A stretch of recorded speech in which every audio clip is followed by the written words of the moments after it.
Ladies' Day ticket book from 1916.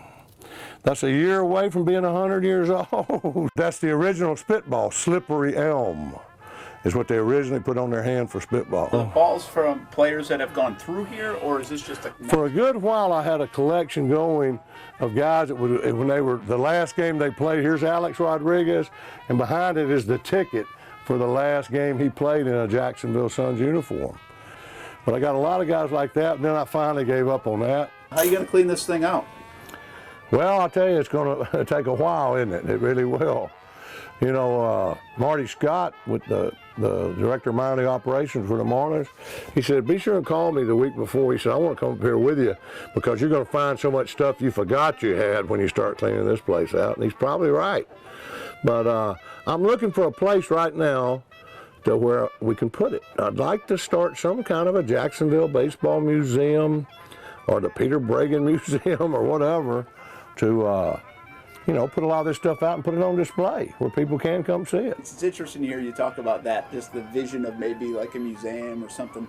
I mean, because that's kind of what you've been doing for decades and decades, is all these, I wouldn't say crazy, but different ideas in baseball, right? Well, and in 31 years, you pick up a lot of stuff.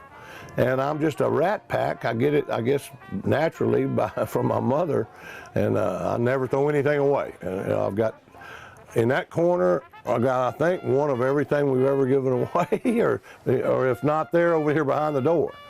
And I've got all the jerseys the team's ever worn, you know, specialty jerseys and any night type thing like that. I've tried to keep most of. The hats I've kind of lost track of. Has there any moment yet that kind of hit you that that this is happening, this transition is happening?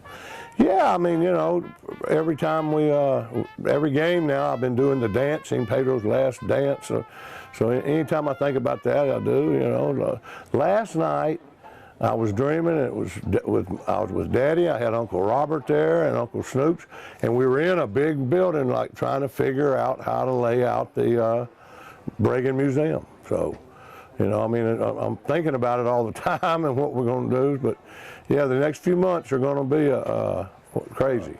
Here I got my family corner. This is all Bragans. Of course, Bobby Bragan, the most famous Bragan of all, played for the Brooklyn Dodgers and the Phillies.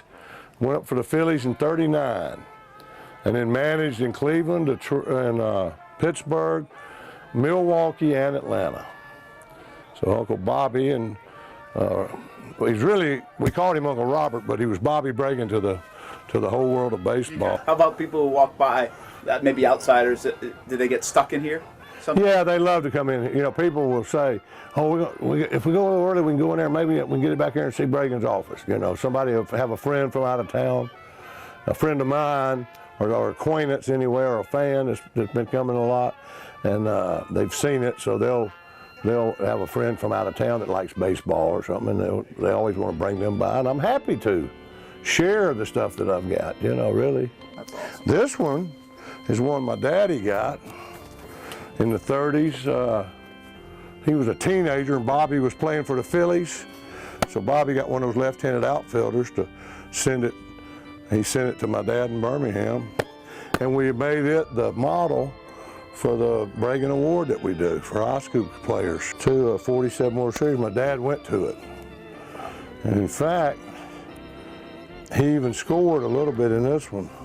Uncle Bobby was on that 47 team. Yeah, you can see where Daddy kept score for a couple of innings. That's cool. But when I knew I was going out there to meet Joe DiMaggio, I took this one, because here's his autograph right here in an ad for Chesterfield's. So I said, how about right across there? So that's what he wrote, Best Wishes, Joe DiMaggio. What kind of jumps out at you, other than the actual baseball? I'm going to always look back on the great memories of the people. It's the fans, the players too. You know, the players is awesome. But it's those fans that come by the bench and say, thank you, Pedro, for what you've done. It's awesome what you and your family have done for baseball in Jacksonville. That's what I always treasure the most.